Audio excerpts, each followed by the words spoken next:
The powerful conversation about racism, diversity, equity, inclusion, and belonging.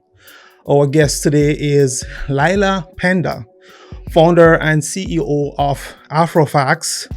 Host of the conversation is the Relationship Podcast, TEDx and Keynote speaker, and I would encourage you guys to check that out. Make sure to put it in the comment section. Hello and welcome back to the show called One Step. Let's talk about the journey. My name is Joel Bennett. Lillah, it's an absolute pleasure to have you on the show. I believe we are about to what I call trouble the waters. Your work is reshaping how people engage with conversations around race and DEI. Not a topic that some people seem to be very comfortable with.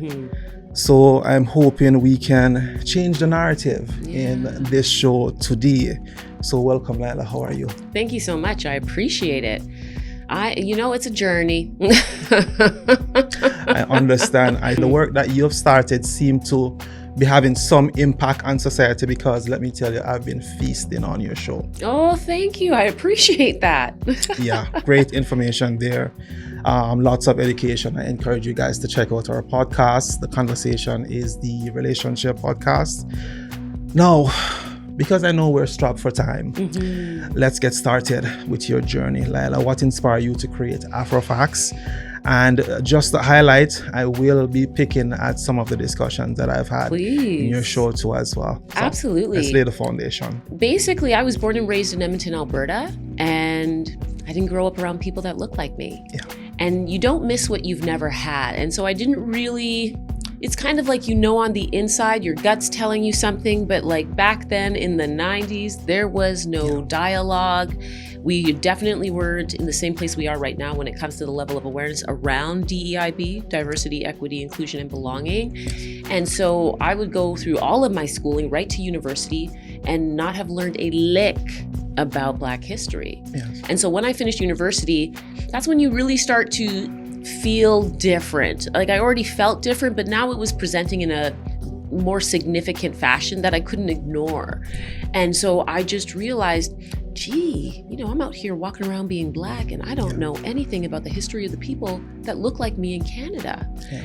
And so I wanted to do something about it. So I decided to teach myself and my friends, none of whom look like me, about Black history.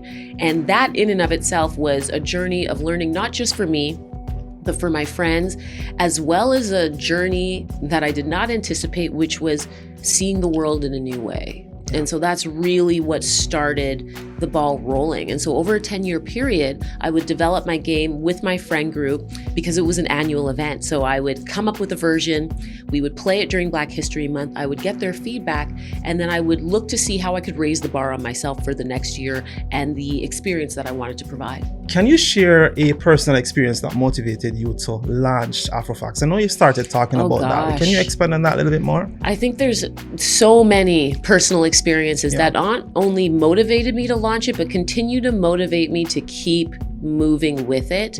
That really ultimately evidence that we're not where we need to be when it comes to this stuff. And so really for me, the biggest ones are microaggressions because, when you're a kid, something's not right, but you don't have the diction to say it. You might not have the confidence to say it. You're worried about losing the friends that you have if you say something or you call them out. And so for me, it was a lot of the microaggressions. I used to get teased about my hair all the time. Okay.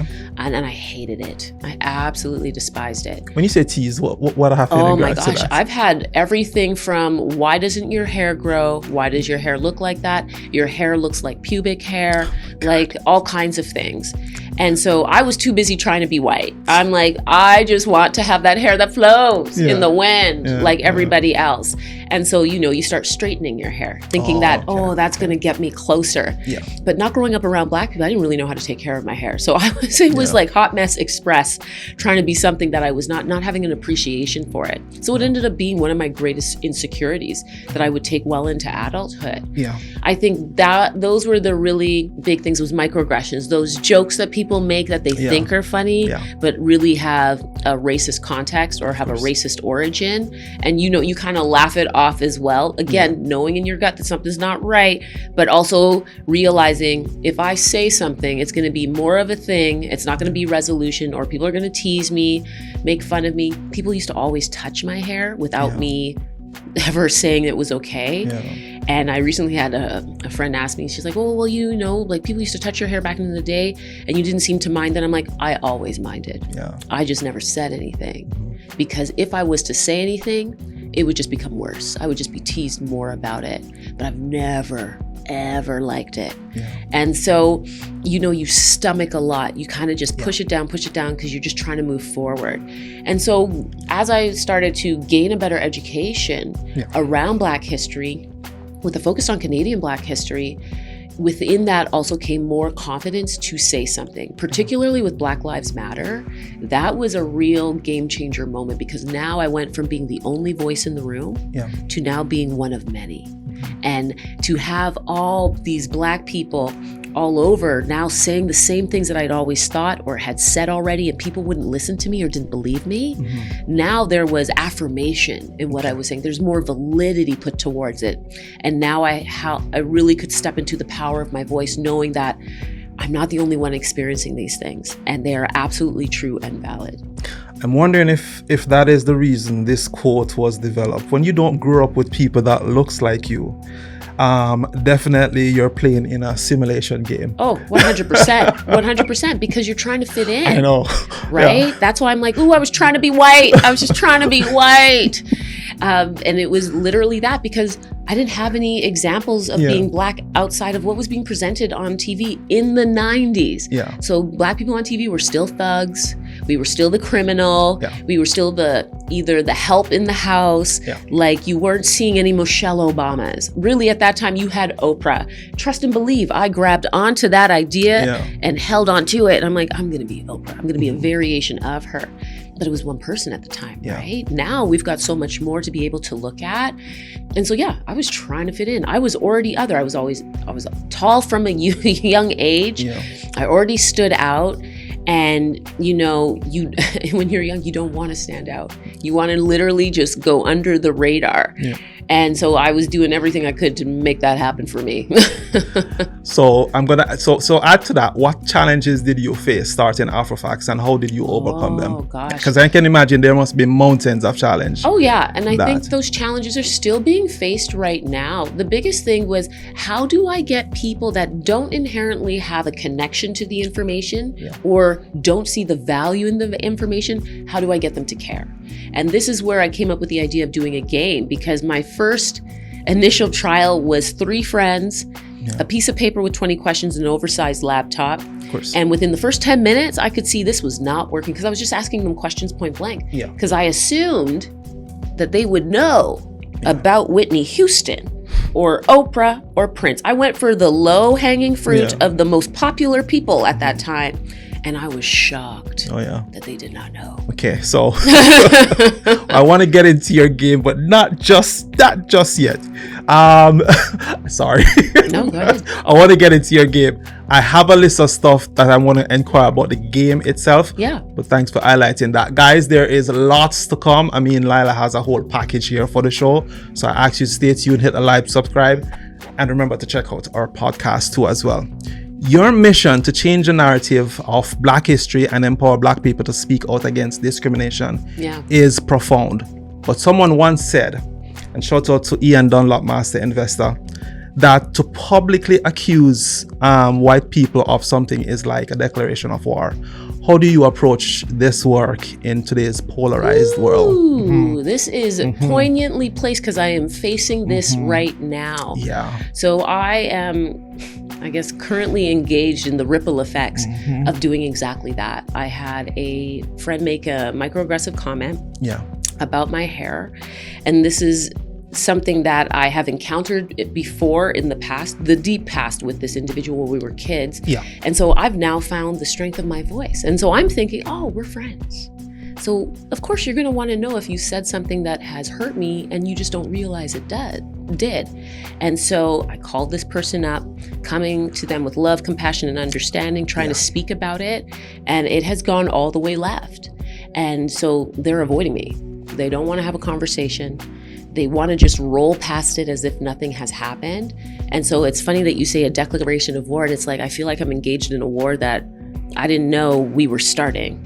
And it has been so deeply challenging on a personal level, on a mental health level. It's been a real struggle because people don't realize that there is an impact because they don't see a physical ailment or some kind of physical indication of the pain.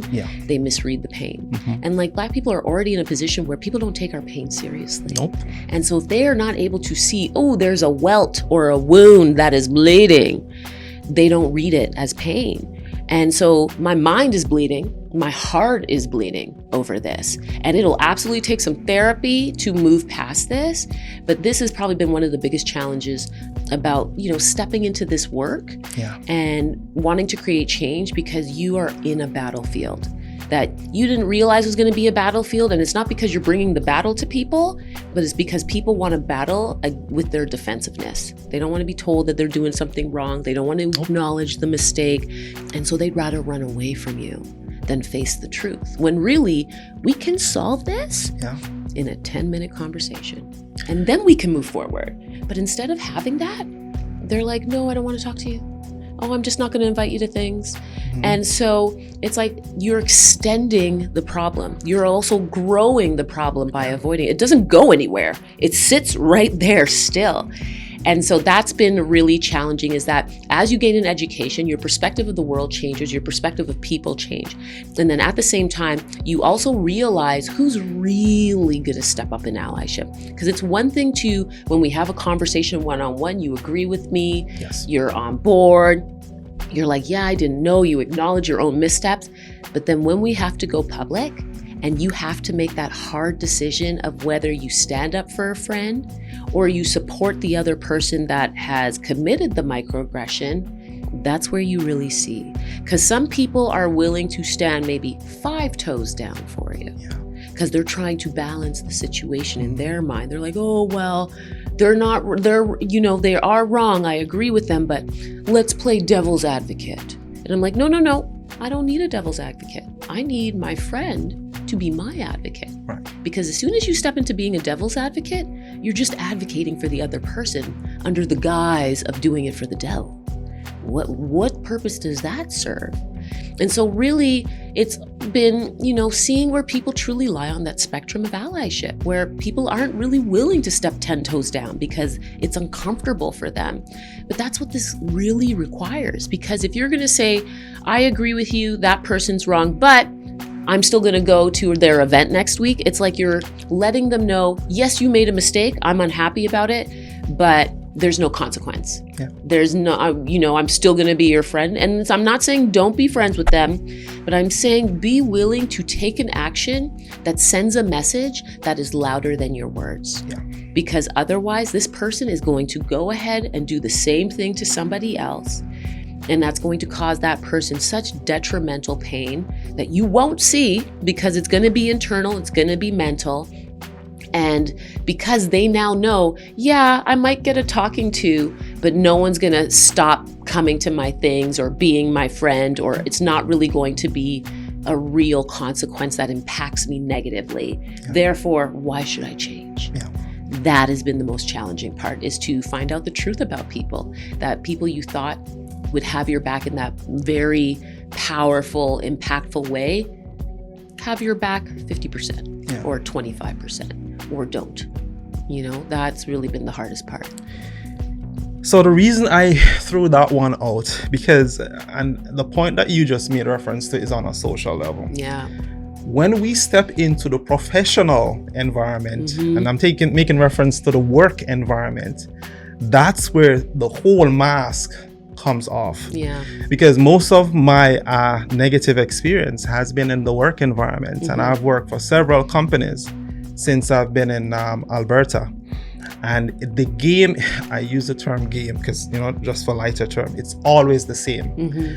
And it's always a case where I am one of 3 Black persons in the place of work, or one of 2, or sometimes just the one. Hey. And here's where the script can get really, really bad for you. If there's a situation where it has reference to race discrimination, and you raise your hand, and the worst thing you could do, and again, guys, I'm using my experiences here, not trying to generalize here, is report this to HR. Yeah. There has never been a situation, and for some reason I made the mistake a few times, and I've gotten to the point where I'm educated now.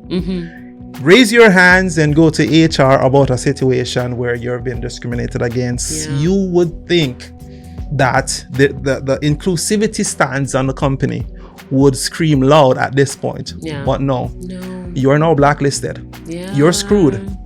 So I mean, I ask you that question because I have never seen a case work out in my favor when I report something to HR or even close or white associates that this is happening. No, that's where reality kicks in the environments that I've personally been in. And I'm not saying that all white persons or white male, white female are the same, because there are good individuals out there that will stand with you, that will support you. But for the most part, it oftentimes just don't seem to work out in your favor when you try to, create this environment of awareness that this is happening and it's not right, and what is going to be done about it. But nevertheless, thank you for sharing that. Now let's jump into your game. What role does educational games, the ones that AFRO FACTS play in reshaping how we teach Black history and cultural awareness? What does those educational games, how does it help? How is it structured? Okay. And how can these interactive learning that you've created help to dismantle stereotypes and biases, and even biases on our side too as well? Absolutely. First and foremost, we're providing an education. That is the base level of it, because we haven't been getting that education. Black history is not a formal part of the Canadian curriculum here.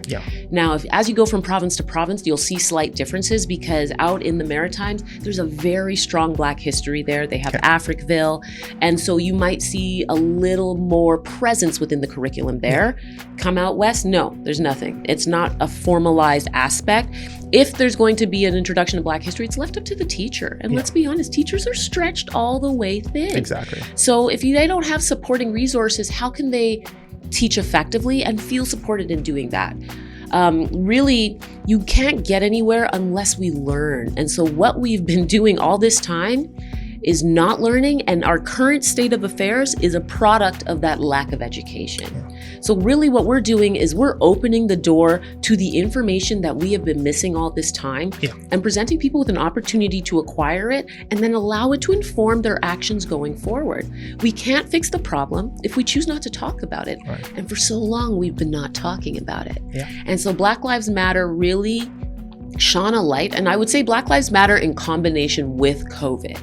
Because Black Lives Matter was a bunch of people saying the same things that we've always been saying. Of course. But because the world was still moving at a pace, it was being drowned out. So with COVID, world quieted down, voices got louder, and now we were really able to hear. And so what we're doing is creating space to get comfortable with the uncomfortable, talk about the problem, acknowledge there's a problem. Because a lot of people say, it's not that bad in Canada. That doesn't really exist. It doesn't. And I'm like, until you have walked a day in a Black person's shoes, you will see what we're dealing with on the regular, just as part of stepping out of the door into the world. And so there's a lot there, but we're not acknowledging it. So we're bringing that acknowledgement to the table and then presenting lived experience. So it works in a two-pronged fashion, presenting lived experience and examples to people that are not Black, maybe not people of color, and at the same time providing affirmation for those that are people of color, people that are Black, that have lived those experiences, saying you're not the only one. We see you, we understand, and we want to acknowledge the pain that you've been going through, and then going, hey, do you see this?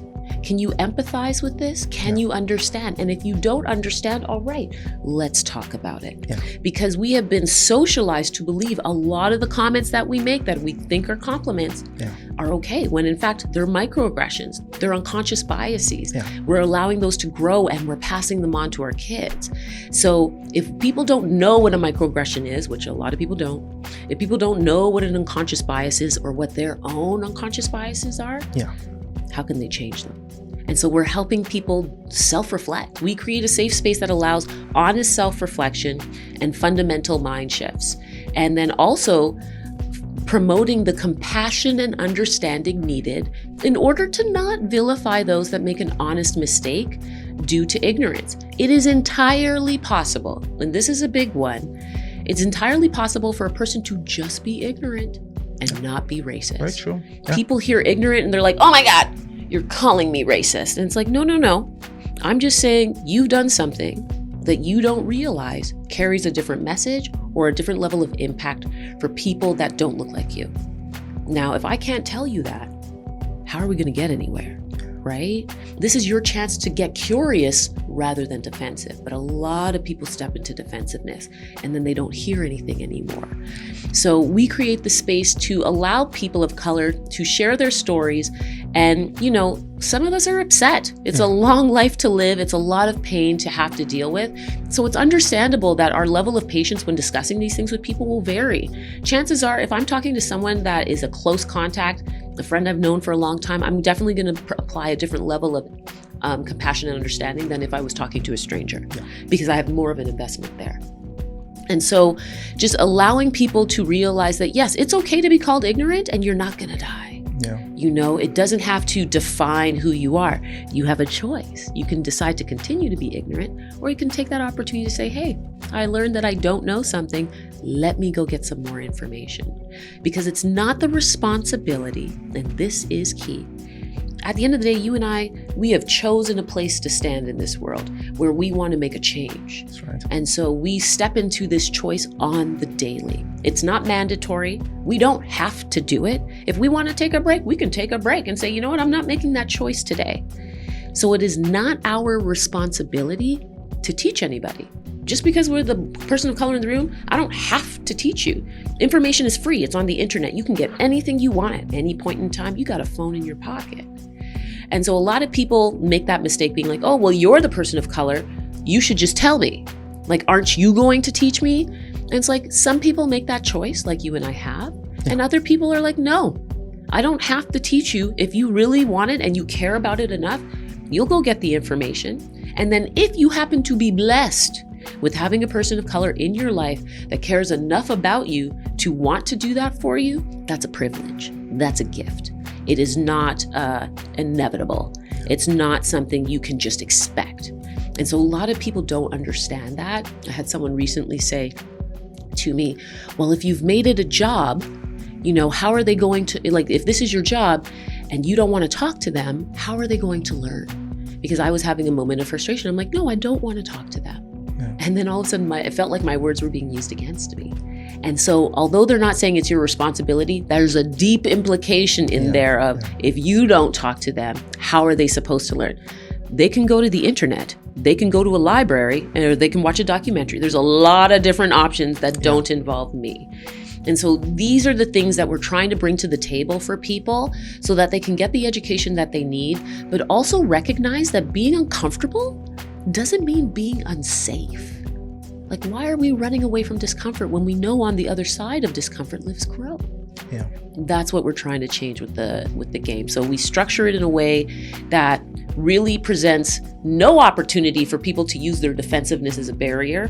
Makes people feel as comfortable as possible. But at the same time, we're not sugarcoating things. We're not babying you. We're just giving you an opportunity to get the education you need. Here's some hard truths, but still have a good time at the same time. Okay, interesting. Very interesting. I like it. Yeah. I do. You've spoken about the hidden biases in our everyday interactions. Yes. Can you share an example of a time when you encountered an unconscious bias and how you address it? And in addition, how can we all become more aware of our hidden biases in both personal and professional space? Because we do have them. Yeah, absolutely. I can speak to myself. Because I didn't grow up around Black people, I developed my own unconscious bias towards Black men because I was only seeing what was on TV. I'm glad you opened that door. No, and here's the thing, Yeah. you know, if you're going to teach, you have to lead by example. Yeah. So within this education piece for myself, there were moments where I'm like, oh my God. Yeah. And when we were growing up, I didn't grow up around Black kids. Yeah. So everything that was being presented to me was relationships between white people, love between white people. Yeah. That was the only thing that I saw. So it's oh, okay, I got to get into an interracial relationship in order to meet society's standard, right? Rather than seeing two Black people in love, seeing a Black family outside of my own in love. At the time, you had The Cosby Show or Fresh Prince of Bel-Air. Mm-hmm. Now, let me tell you, am I trying to get into Uncle Phil's house? Yes. I want to be a cousin. I want to be in there living this high life. Yeah. And so over time, and it took me some time to realize this, because even with my girlfriends, we would talk and be like, oh, who do you like? Who don't you like? Yeah. And they would often bring up and oh, doesn't seem like you like Black men. And they would ask me why. And I'm like, I really don't know. And until I started developing the game and doing the research, I'm like, oh my gosh, I've got an unconscious bias because everything being presented to me on TV was, ooh, Black men are bad. They're thugs, they're aggressive, they steal, just all of these negative connotations for which we don't have any real supporting evidence, and yet this is what we're being presented with. And that's how unconscious bias works, is you are believing something and you are acting off of that belief when you don't have definitive proof of the existence of that belief. And then what makes it worse is those beliefs get passed down from generation to generation. And now you've got a generation far into the future believing the same things of a generation of the past when the future generation has never seen an example of the existence of the reality of that thought. And so where we have to catch people is getting them to ask themselves, why do I think that? Where did this thought come from? And then do I have any supporting evidence for this thought? If you don't have any supporting evidence, why do you believe it? Yep. That's the biggest thing. And so that was a huge realization for me to really check myself. Yeah. And it's an example I often use with people because I'm not the only one that lives with that kind of bias. Society was selling me a message, and guess what? I bought it hook, line, and sinker. Yeah. I mean, Lillah, that's a vital point. And like I said, guys, I just thank her for opening that door. And I'm not gonna be, we're not gonna get too distracted, but I'll say this. Yeah. That bias needs to change. Oh yeah. Because I'm just gonna add to that list that you just spoke of.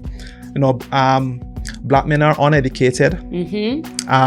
Black men are disloyal, unfaithful. Long list. Yeah. And so, because this bias has become a contagion, and people are believing it. It now put more work on us, as Black men. Yeah. Because we're now faced with the challenges at work. Yeah. We're now faced with the challenges in our social structure and with our white friends too. And peradventure, a brother is sorting after a white sister, she's going to be of that belief that, it might not work because you guys are this and you guys are that. And so guess what? We're now at a deficient where finding a sister or a Caucasian partner is concerned because the bias is so huge now. Yeah. It exists and it's so loud. And then you have the good brothers, and I'm not saying some of those stuff are not true. There might be some truth to it. But at the same time, I believe that people are people. Yes, it has nothing to do with color. It has nothing to do with race. It's the individual. And so give people, men, women, a fair opportunity to get to know them, because you really don't know who you're walking past or who you're passing over because of bias. Yes. Bias is a contagion. It's a heavy contagion, and it is something that personally, as a Black man, I face it every day, Lillah. Well, what's so interesting is when you mentioned the education piece, I'm like, if you've ever met a Black parent trust and believe education's at the top of the list. Like it's not possible for you to be uneducated under the guise of a Black parent. Like that's just not. And so it's so interesting that this is this resounding general thought that people have when it's like, if you only knew really how much emphasis, and not even just on education, then on being the lawyer, the doctor, the engineer. It's not even just education. It's like, you got to be at the top of the level. I have had my own parents. I come home with a 95 feeling great about life. And it's like, well, what happened to the other 5? Like, that's all they see is the missing 5. Shout out to all Nigerians, some of the most educated people in Canada. I'm Caribbean, but I'm acknowledging my brothers. They are bright people. Yes. So I gotta acknowledge my Ghanaians as well. Just let it be known. Let it be known. Thank you for that, Lillah. You emphasize change in the narrative. About Black history being on an uncomfortable topic. What strategies have you found effective in making these conversations more approachable, more tasty to the palate in layman terms, that is? I mean, I think I'm still figuring this one out, to be perfectly honest. Really, at the end of the day, is exposure. It really comes down to being exposed to it. We have hidden Black history from people because nobody wants to talk about slavery. When really Black history is so much more than slavery. But they're so scared of it that they're like, oh, we're gonna hide it. So now, anytime we bring it out, the first thought is, oh, it's about slavery. Oh, I'm scared, I don't wanna talk about it, put it back in the drawer. And so really, in order for us to get comfortable with anything, think about anything in life. The more often you're exposed to whatever it is that you perceive to be scary or uncomfortable, the less scary and uncomfortable it becomes.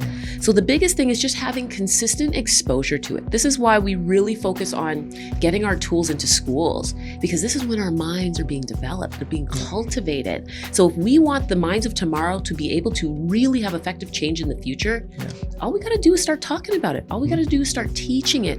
It's so simple, and yet people treat it as it's this insurmountable mountain of effort. It's just exposure. Kids don't know what is scary or uncomfortable until they see an adult model that behavior. Exactly. So if we can have teachers model the fact that being uncomfortable does not mean unsafe, we can have uncomfortable conversations in a respectful manner. If they model that to their students, that's what the student is going to pick up and carry forward with them. Thank you for that. Well said. What are some of the misconceptions about systematic racism that you believe need to be addressed in order to spark meaningful change in communities and organizations, just like you have said just now? Dang, okay. Well, that it doesn't exist. Like, let's just start with the base. No, it doesn't exist in Canada. In Canada, like, look here. God bless Canada. We love Canada. But we're not perfect. And we have a problem here as well. So the fact that it doesn't exist, or it's not as bad in Canada, that it's just within a system and that people out in the streets don't contribute to it. A lot of us contribute to systemic racism without even knowing it. And that's where a lot of bias shows up. Just understanding the depth and breadth of how society has been built. It wasn't built for people of color. It was built for the white majority. That's just a fact. You can look at the numbers. The fact that we don't even collect racialized data, or even when you look at, there's a great Instagram by a fellow, his name escapes me, Joel. It's also a Joel. Shout out to all Joels. But he's called the Medical Mythbuster. And so I've been learning a lot just viewing his content. The fact that the medical system is designed in a way that favors the white majority, where they're applying different standards of health to Black people. Our pain, we feel we're able to withstand more pain than others, or we don't get as sick as others, or having different standards for what our, say, lung capacity is, things like that. That's baked into the system. So how can we get the same level of care if the system itself says, oh, these people are over here in this category, therefore we do things differently for them? But I would say the biggest thing is that the way that people unknowingly contribute to systemic racism. So this could be as simple as not standing up and saying something when you observe something happen. You're contributing. If you don't call it out, you're allowing it to pass by. You're allowing the perpetrator to believe that their actions are okay. Yeah. Who do you want to be in that moment? Do you want to be an actual ally that is an ally in public? Or are you just going to be an ally in private where the impact is minimal, right? I would say those would be some of the biggest issues there that are presenting. Okay. I mentioned when we just started, Lillah is giving me the eye, she knows I'm coming with something troublesome. I mentioned when we just started that we're going to trouble the waters a little bit. Trouble them. Let's make some waves. This is what I've seen, Lillah. Yeah. And I have no problem with interracial relationship or cultured relationship, none at all. Mm-hmm. But when you incorporate that relationship in your life, meaning that you get married to a white person or you get married to a black person, it doesn't mean that you stop acknowledging your culture. Yeah. And I've seen that a lot. Mm-hmm. So, your opinion, Lillah, what happens? What happens when, let me rant a little bit more, please. Yes, get it out. Get it out. What happens when people get married to someone of a different race? Why is it that it seemed like you, the minority, seem to give up on yourself? I shouldn't say give up on yourself, but seem to give up on your culture. Well, I think every relationship's ultimately different. Yeah. I think at the end of the day, there really has to be a meeting of the minds. And then this is the hard conversation that people tend to shy away from. Yeah. You need to acknowledge the difference. Yeah. Hey, we are going to be two different ethnic groups, two different cultures coming together. How do we want to raise our kids within that? Who do we want to be within this relationship? How do we want to honor each other and our cultures within this relationship? Yeah. And so not only do you have the two individuals that are in the relationship, you have the families, right? And depending on where the families are at with their level of awareness and acceptance, that could be a whole other mountain to climb over there. And so it's really important for the individuals that are in the relationship that you get candid with each other, because guess what? You know, your partner might not know what your life experience is, what those trials and tribulations are. They might be walking with a level of awareness that doesn't match your own, and there's going to be an education factor that comes in play. And they might not get that education until you are further into your relationship or you actually get married, because then you got, for lack of a better term, you become one at that point. And so you're going to see life a little more closely through the eyes of your partner. And if you are not the minority person, let's say you're the person in the majority, you are now going to see what your minority significant other goes through. And here's the thing, you're going to miss some stuff too. You're going to see some things that you're like, I don't think that's a big deal. I'm not understanding what happened there. And then the minority group member is going to have to explain it to you, and you still might not get it. Yeah. But the fact that they're telling you there's a problem, you need to be open to receiving that. And so I can't say why it happens. Sometimes it's easier to assimilate. Again, also dependent on where you live. Yeah. If you don't have the supportive community around you, you might just decide, hey, it is easier if I just go along to get along. That's right. And you know what? There's nothing inherently wrong with that. For me, that speaks more to your circumstance than to you as an individual, because you are choosing the path of least resistance for protection. And I can't fault you for that. I chose that for several years myself growing up. I'm like, you know what? I'm gonna deal with that problem or microaggression tomorrow, or that racist joke down the line. Not today. I don't want to die on this hill. So, you know, there could be an opportunity of just choosing protection. Yeah. There could be, you know, other family members or other external forces that just aren't allowing you to really step into that celebration of culture. Yeah. And on the flip side of that, you could have a partner that is willing to learn, open to all of that, and is like, yes, let's figure this out. Yeah. But guess what? It's going to be a challenge. It is not an easy road or life being a minority group member in this world. It just isn't. And this is something that I've been getting much more of a taste of as I've started to really dive into this work, because now I'm seeing all the things I didn't see. Oh yeah. Okay, thank you for that, and very well said. As we focus on the I in DEIB, which is inclusion, what do you believe is the most effective way to encourage marginalized voice to be heard in the decision-making process in general, that is? Excellent. Inclusion, representation, people. Representation. When people see people that look like themselves, they instantly feel more comfortable. It's like, oh my gosh, another Black person's in the room. Oh my God. And then you just generally come together just to be like, hey, I see you. We're here together. Okay. Like there's an instant camaraderie that tends to present itself. Yeah. So it's really about representation. If you truly are interested in hearing the voices of minority group members, present opportunity for them to feel comfortable in raising their voice. And an easy way to create that comfort is to have someone there that looks like them. Like, especially when it comes to companies and say like the C-suite, we tend as a human race to really need to see something before we believe it. Yeah. Even though the law of attraction says believe it and then you'll see it, that's not what society says. Mm-hmm. And so we need to see it in order to believe it. So especially when it comes to kids, if we want them to dream big and believe that all is possible for them, they need to see someone that looks like them doing what they aspire to do. Right? Like, let me tell you, Oprah, now I know I am a talk show host. I definitively know. I know I can public speak because of Oprah. Now I also know, look, I could be the president of the United States should I choose. Why? Because of Michelle and Obama. I've gotten a chance to see that. Whereas before not seeing that, it wasn't that I didn't believe that I couldn't do it. It's just, it was never even a thought. It wasn't a thought that presented itself to me. But as soon as I saw people that looked like me, I'm like, oh my gosh, here's a whole world here I didn't even consider as an option for me. Really, really powerful when we're dealing with youth. If we want them to aspire to be great, they need to know that there's people that look like them that have been great already. Think about all of the amazing, this is me stepping into my limited sports knowledge. Think about all of the amazing basketball players. Think about what they're doing outside of the game as well, for community, for the world, all of that, wanting to impact change. Not only are you seeing these people be great at sport, but you're seeing these people be great humanitarians. This is allowing youth to see, I could still be great at sport, but I can also still change the world.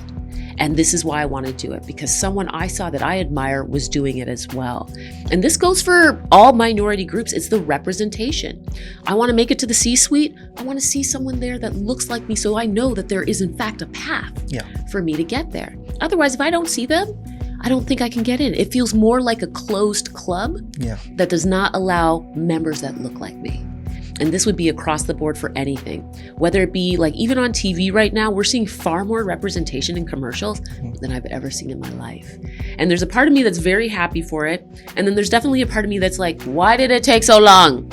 And then there's a third part that's like, oh my gosh, I didn't realize it was as bad as it is. Like now, I see the same older Black gentleman in multiple commercials, and I'm happy. I'm like, look at you working. Look at you getting across the board.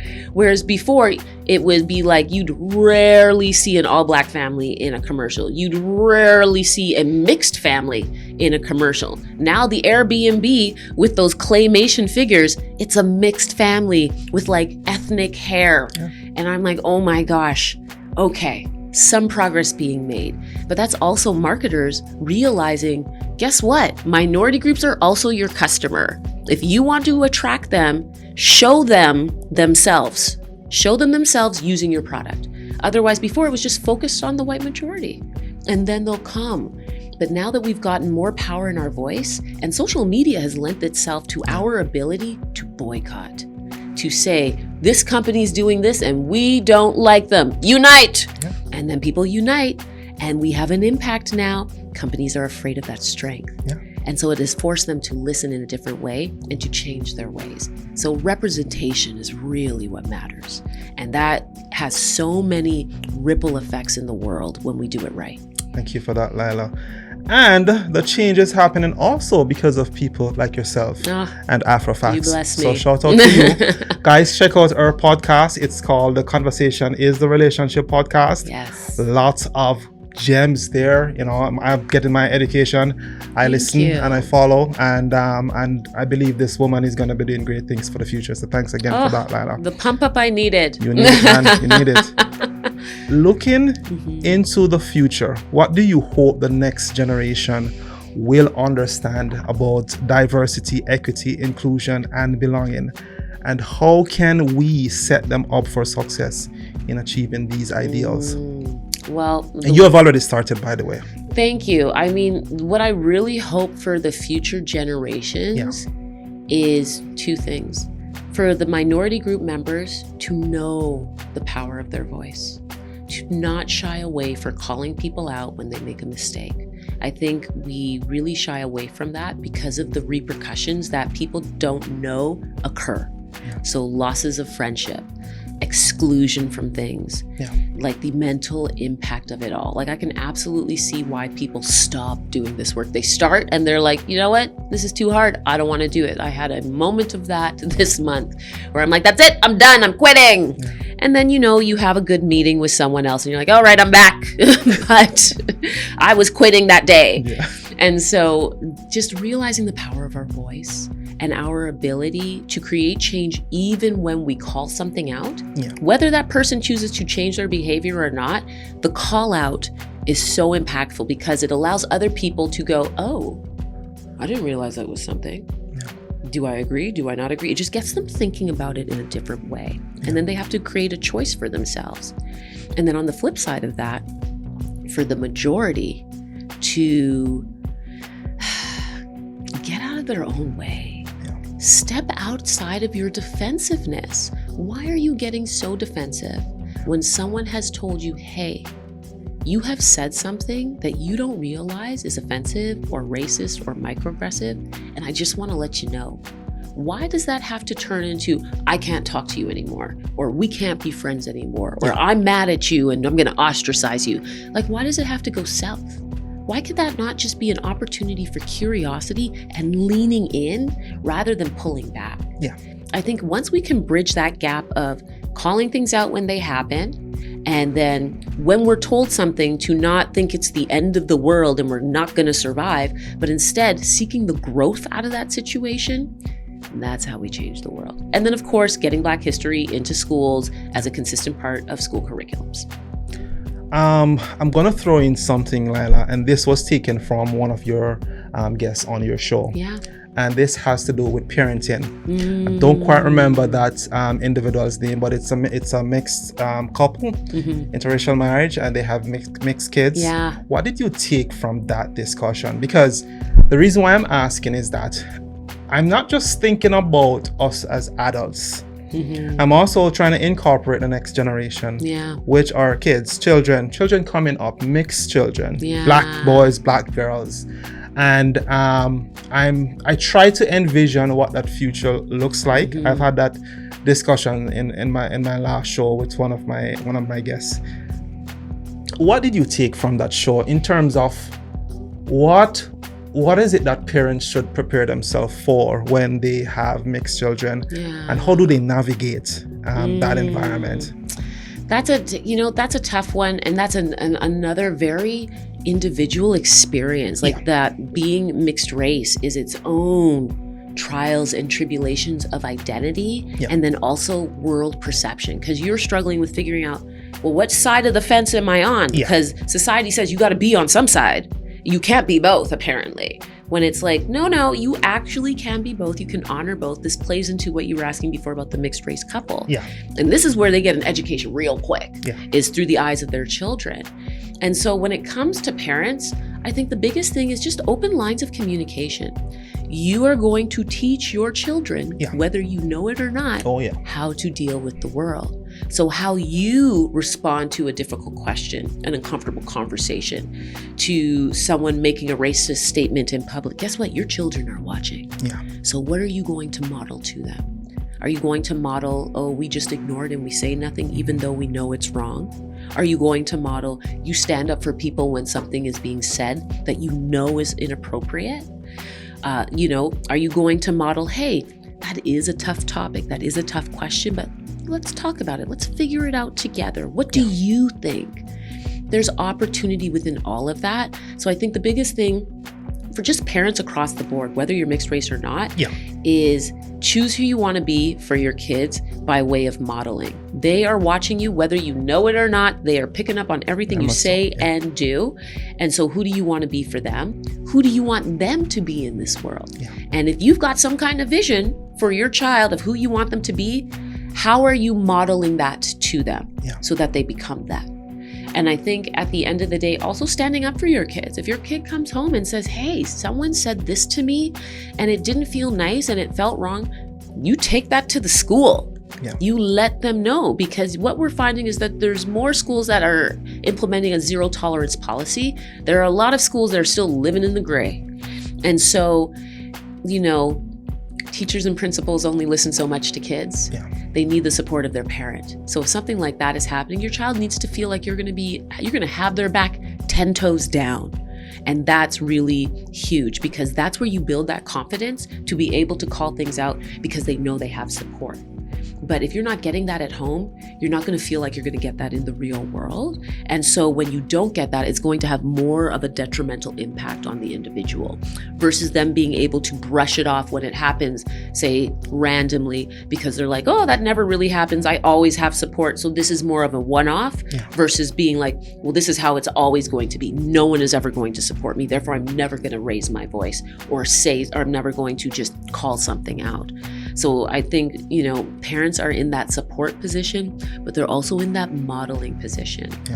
And then also just recognizing that your child, at the end of the day, like we all know with all kids, that puberty time frame when they're figuring out who they are, their friends are more important than you, like all of those things, is just to, be an observer, create space for that. Create space for them to question, well, who am I?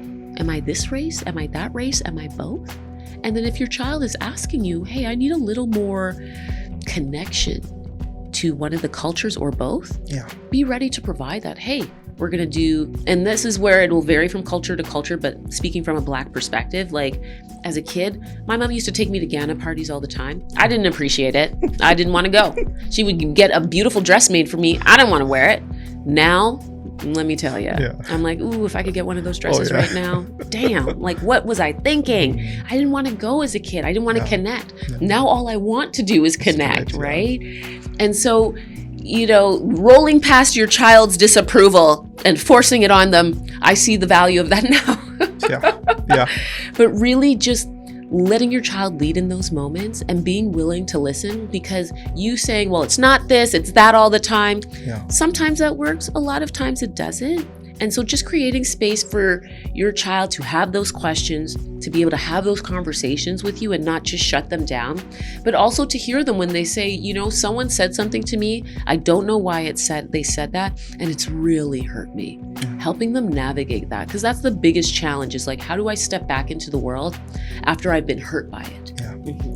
Guys, if you want to find out more about conversations like these, topics related to these, check out our podcast. The conversation is the relationship. I wanted to just prepare myself for having her on the show, to just get a feel of who she is and some of the stuff she talk about on her show. And I'm telling you, I'm locked in right now. I am locked in right now because I'm learning, I'm growing. And these conversations, they help you to improve yourself. Oh yeah, I'm learning a lot. And bring great levels of awareness of what's happening out there. So thank you for that show, Lillah. What's one action you'd encourage everyone to take today to help combat systematic racism? I know you mentioned some of them already, because we talked about that from the beginning. But what would you blow a big trumpet on right now? I would blow a big trumpet on get yourself an education.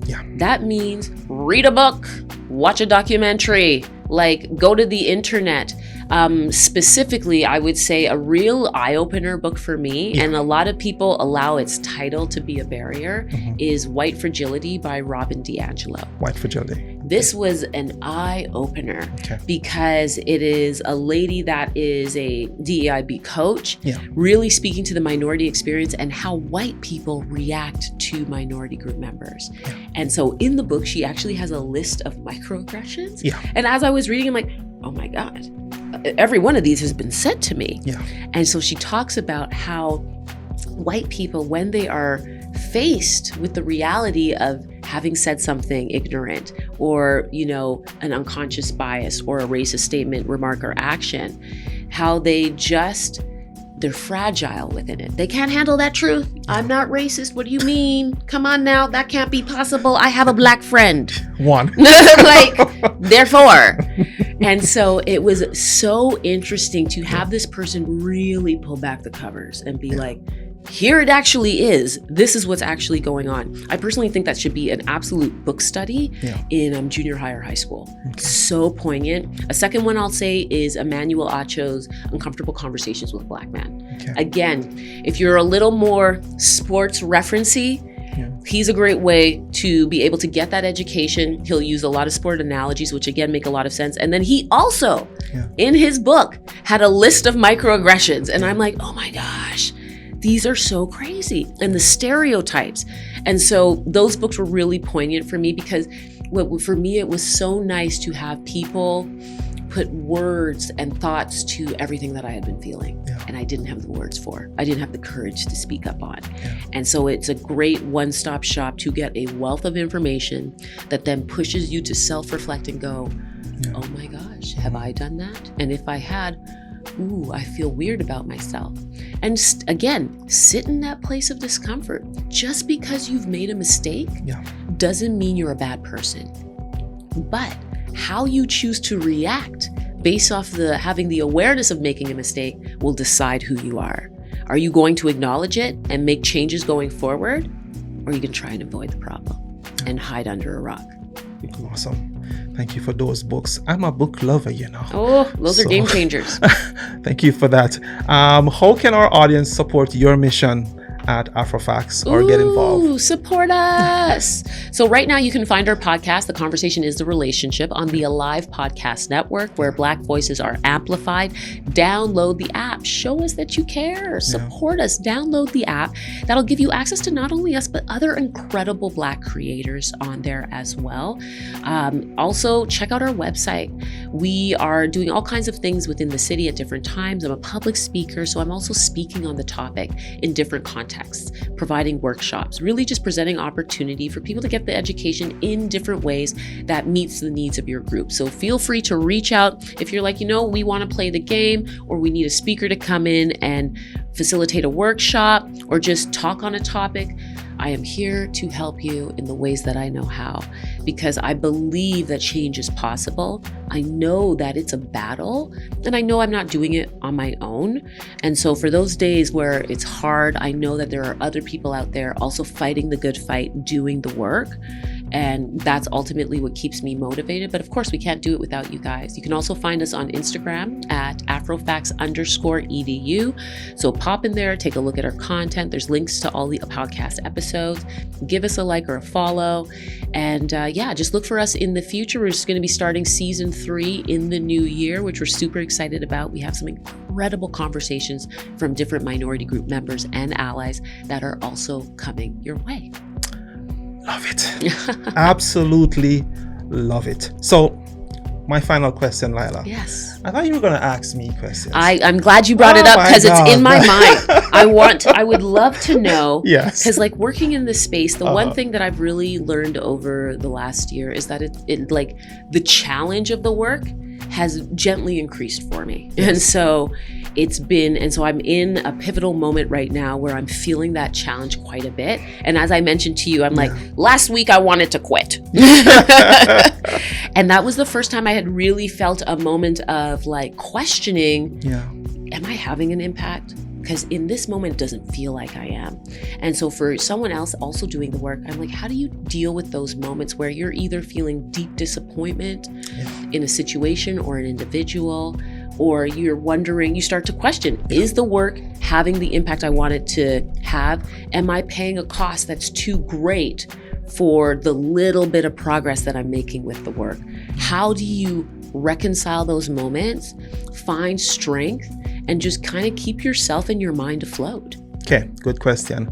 And you know what? It's funny. I anticipated this question. No doubt. You have to hold on to your why. Yeah. Prior to, and I'm gonna share this quickly. First time I'm sharing this actually. Prior to starting this show, I was at a crossroad where my life is concerned.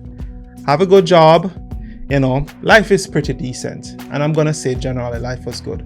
But something was missing on the inside. Now, I wanted purpose more than anything else in this world. Something meaningful, not something that someone pay me for or I pay someone for. I wanted to contribute to humanity.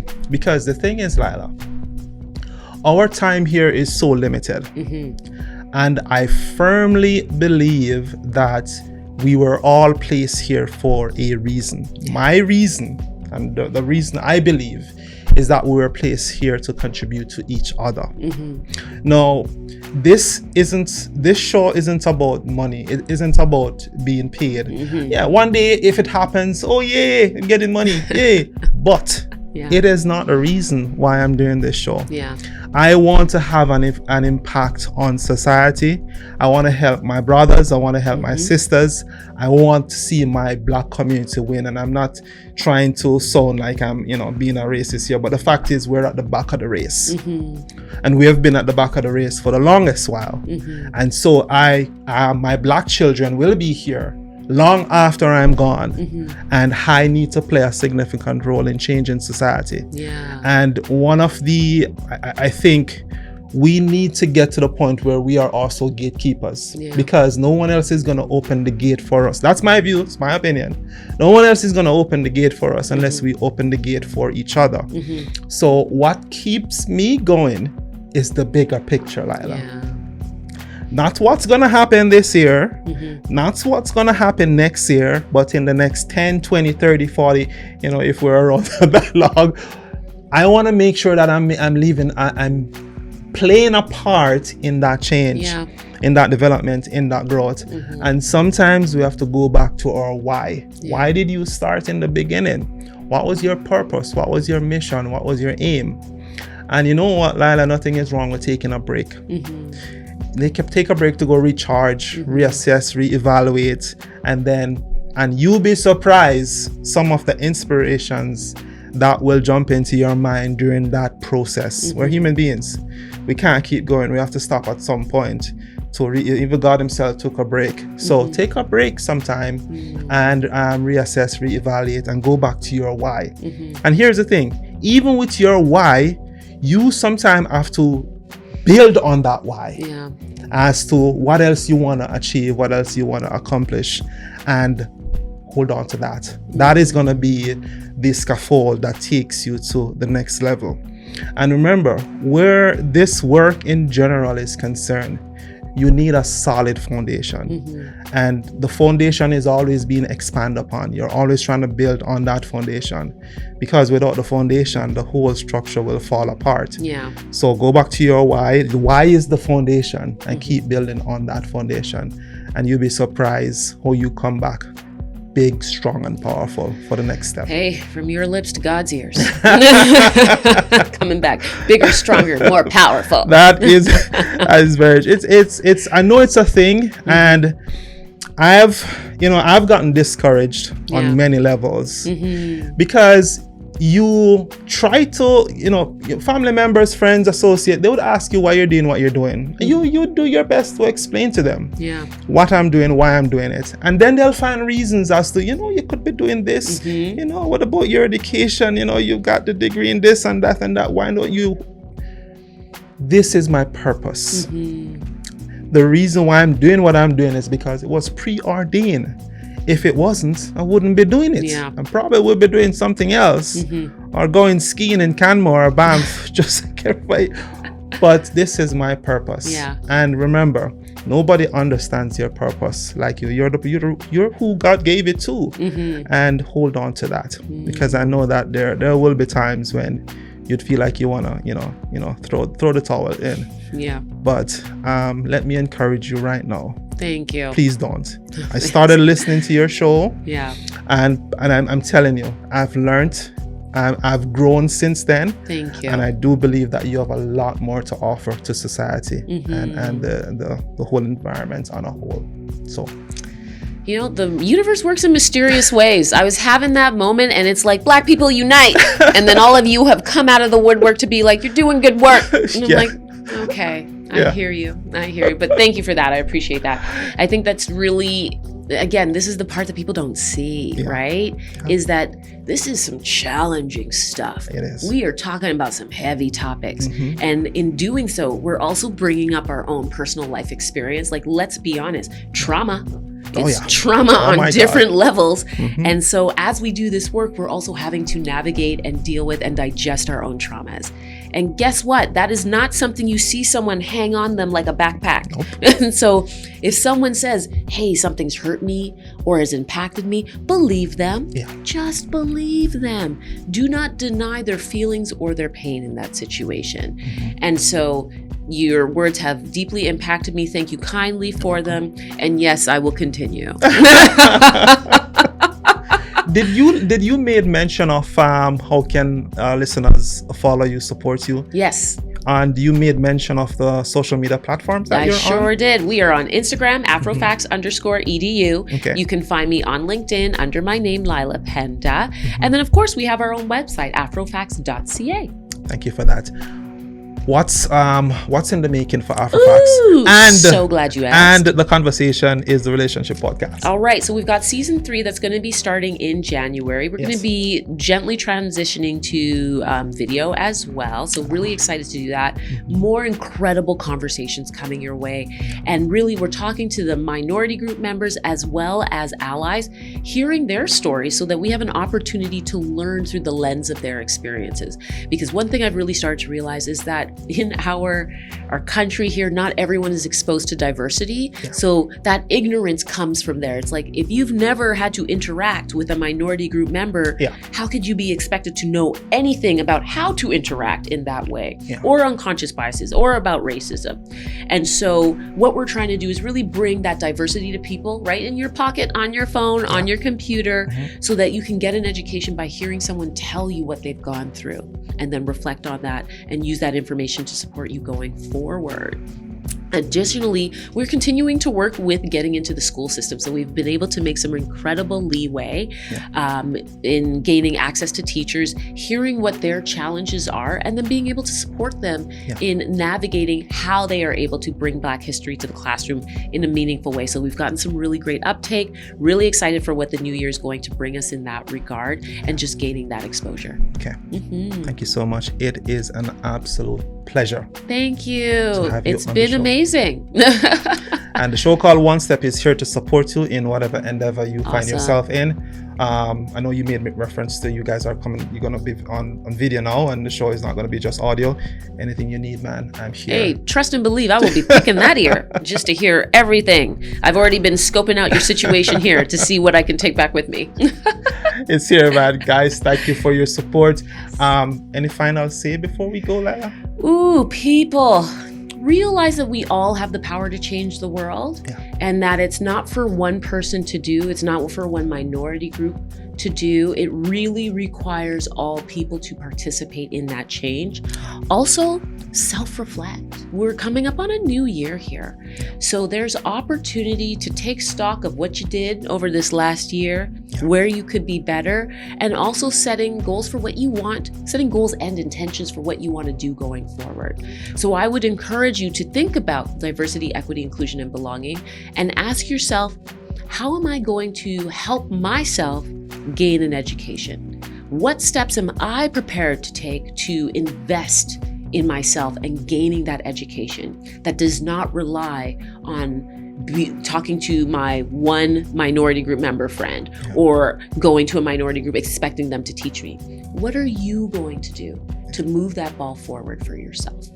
Thank you for that, guys. Remember to like, subscribe, share this video, and remember, check out Lillah's podcast. The conversation is the relationship. We do appreciate you. All the best for 2025 and beyond. Yes. We are looking forward to the new year, and we want to wish you all the best too as well. Don't forget to love your family. Just be kind to each other. My name is Joel Bennett. The show is called One Step. Y'all take care. Bye now. And bye. Hey.